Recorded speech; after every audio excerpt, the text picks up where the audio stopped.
SGA now locked up long-term. Is Oklahoma City in position to keep its big three together this time? They are. They've got a surplus of potentially 4 first-round picks next year. They've done a terrific job of staggering the contracts over the next few years here. Certainly keep an eye on Jalen Williams and Chet Holmgren, but yes, they are in control to keep this team together.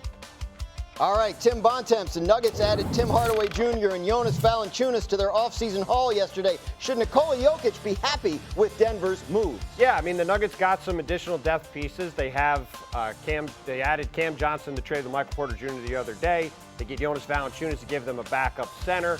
You know, they had Tim Hardaway Jr. on a minimum. These are some veteran depth pieces. We'll see how much it can help, but for a team that had no depth, they at least have some now. And Brian Windhorst, the Bucks and Myles Turner have agreed to a deal, and Milwaukee's getting rid of Damian Lillard. Do you like the surprising moves Milwaukee made yesterday? I mean, I like the audacity. I like the creativity. It's pretty remarkable. I don't think anybody saw this coming. Myles Turner is an excellent player, but I'm not sure it moves the needle on the balance of power in the Eastern Conference. And now, instead of a stopgap to replace Damian Lillard, they need a full-time point guard to replace Damian Lillard, and right now they don't have it.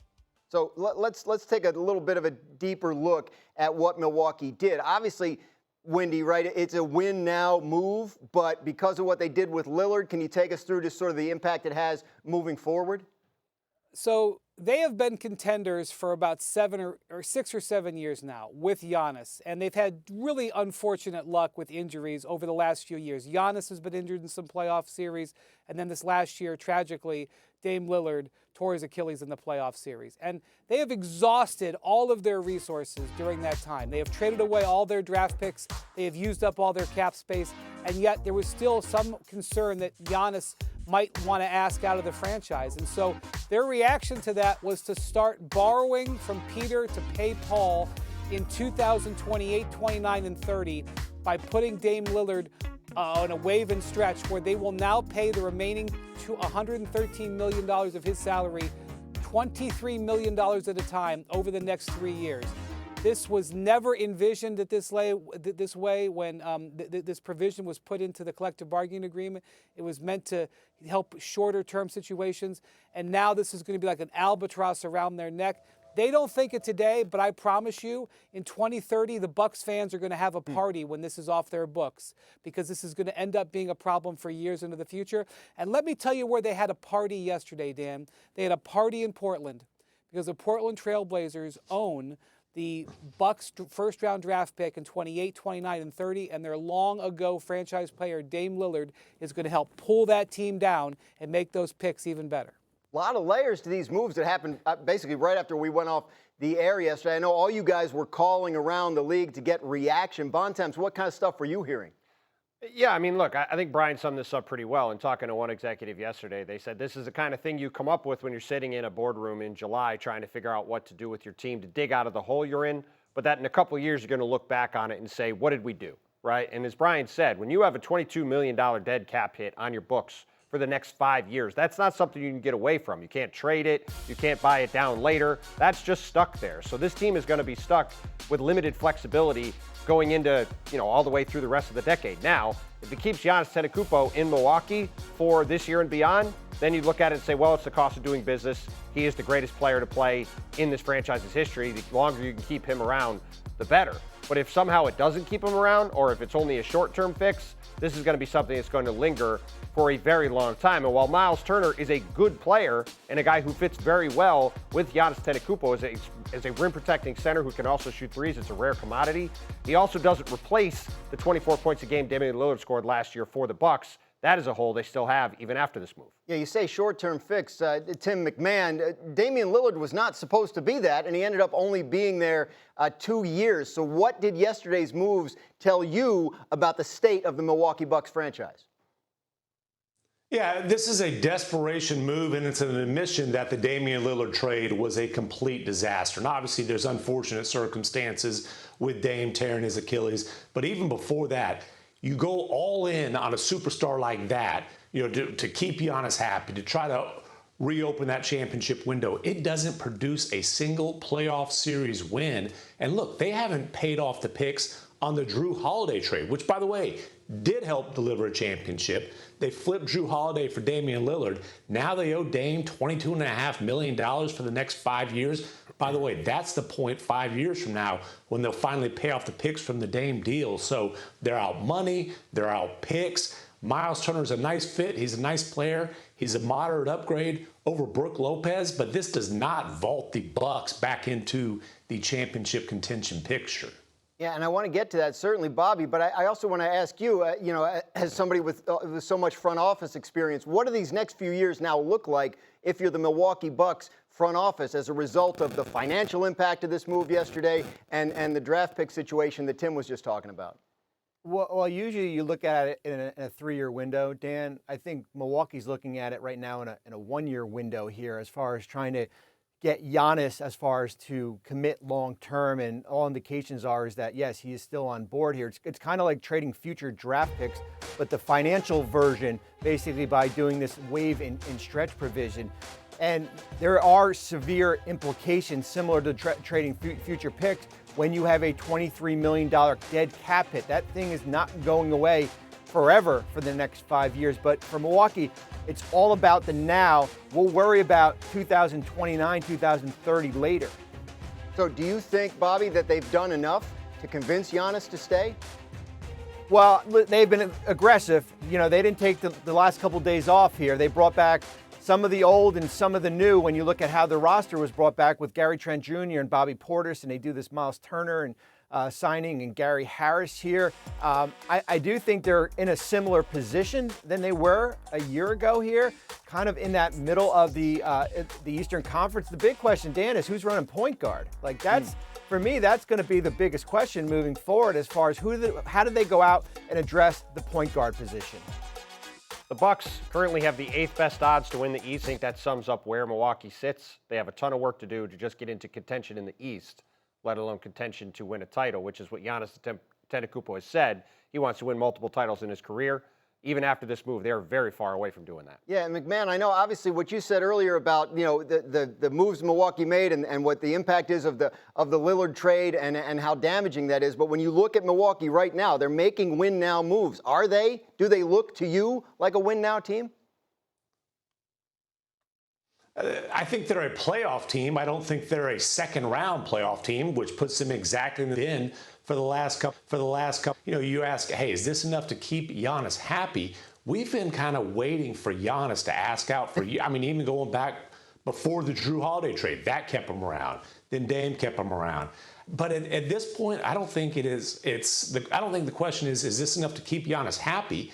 I think it's how bleak do things have to be for Giannis to ask out of Milwaukee. Clearly, he doesn't want to do that. He wants to be there. If he was looking for reasons to leave, he'd have been gone a week after the season. Say, hey, make something happen. Get me out of here.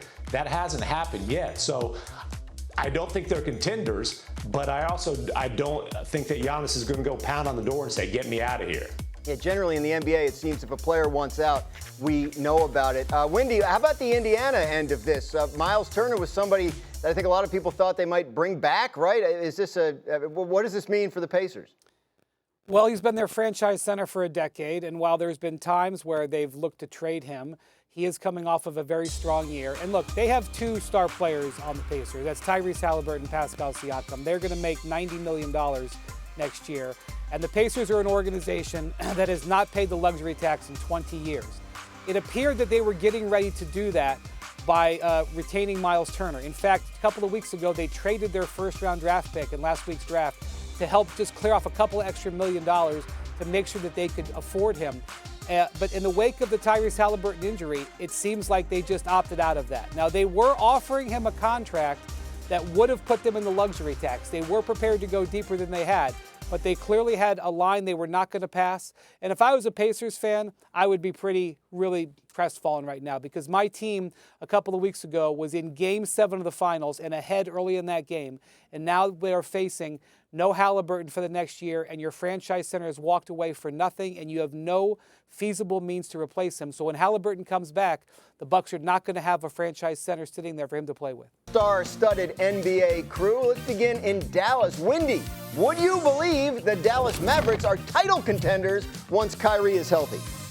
Yeah, if he gets back to the way he was playing last year, absolutely. I mean, look, Oklahoma City is the favorite, let's be honest. But if you're going to beat Oklahoma City, you have to have size and depth and star power, and the Mavericks will have that. And I can't wait to watch Cooper Flagg play with this team and how he might impact them. Absolutely, the Mavericks could consider themselves that if Kyrie gets healthy. Bobby, you agree? I do. I mean, certainly Kyrie is the big X factor here, but I look at their depth.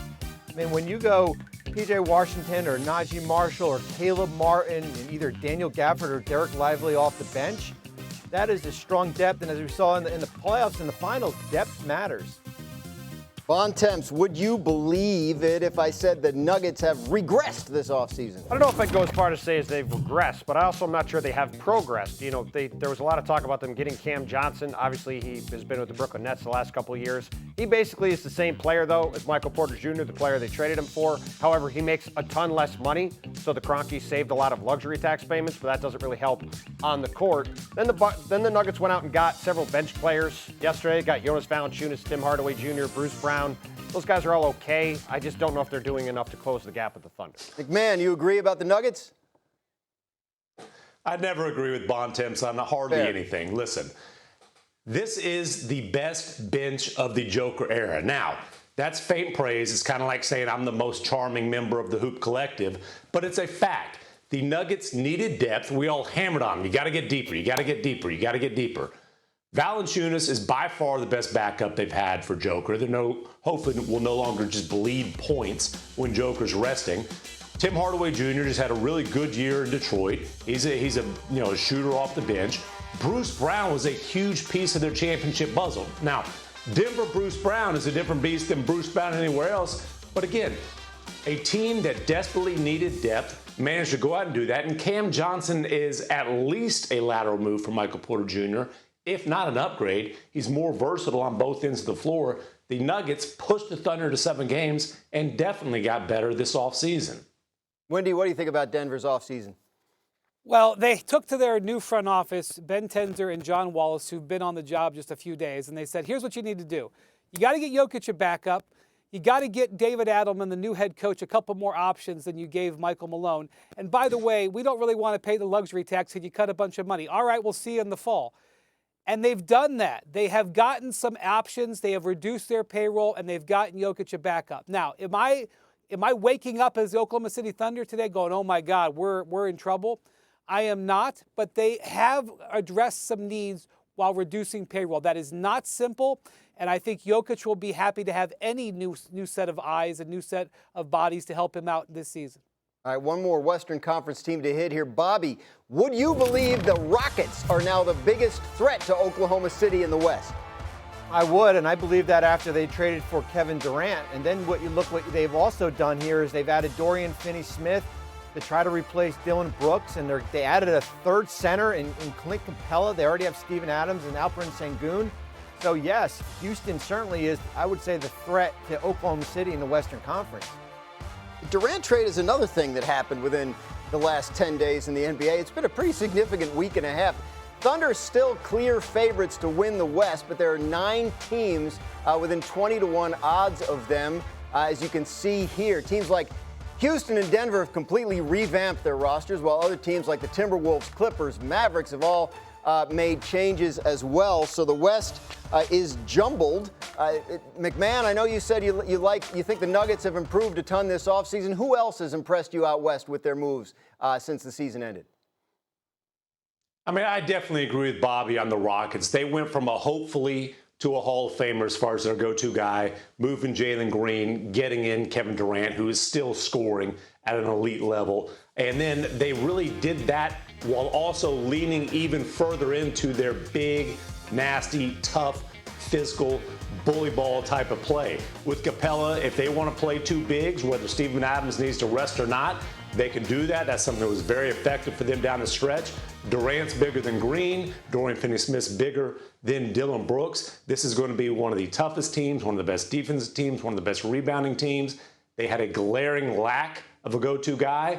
Enter Kevin Durant. The Rockets absolutely, to me, are the biggest threat to the Thunder in the West. They're obviously going for it. A lot of teams are chasing Oklahoma City. So, Bontemps, if I said, looking at everything that's changed so far, next year in the West, are you taking Oklahoma City or the Field to win it? I'm taking the Thunder. I still like the Thunder to be the champions next year. They have the youngest team, second youngest team to win the title in the last 50 years. They've got Alexander, who they locked up to a massive contract extension yesterday. They're going to get Jalen Williams and Chet Holmgren locked up to contract extensions almost certainly in the coming weeks. They are a young, deep team that's only going to get better coming through this championship experience this year. Jalen Williams had a great run through the playoffs, and he was dealing with a wrist injury he had surgery on while scoring 40 points in NBA Finals games. So, yes, these other teams are really good.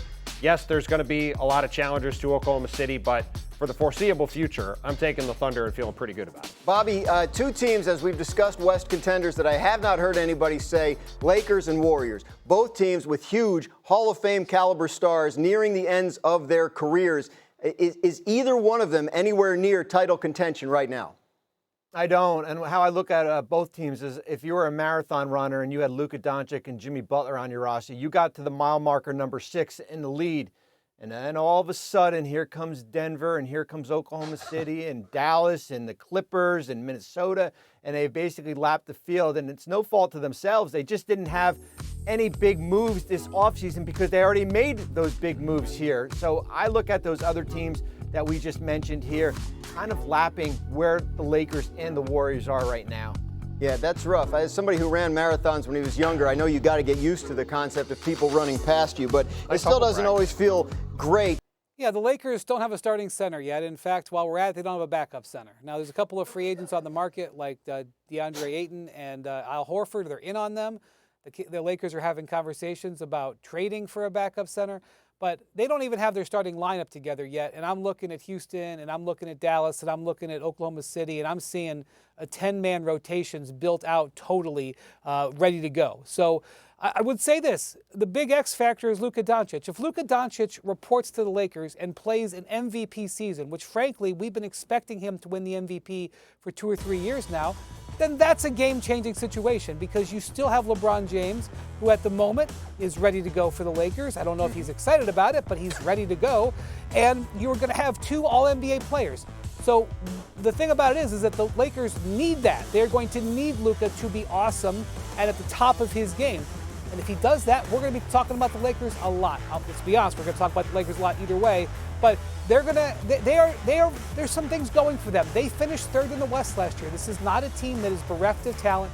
They have stuff going for them, and they have options for the future. And that's one of the things that Luka is going to want to think about 1 month from today, August 2nd, when he becomes eligible to extend his contract with the Lakers. Yeah, Bontemps, I know we've talked a lot about the situation in L.A. being one where they're maybe building for the future around Luka. If that's the case, and they're not contenders this year, does that mean LeBron and Steph are done winning championships in this league? Well, we'll see what it means for LeBron and Steph in terms of the Lakers and Warriors winning in the future. But the biggest question about the Lakers this summer is not can they win a title, because as it sits right now, they can't. As Brian said, they don't even have a center on the roster.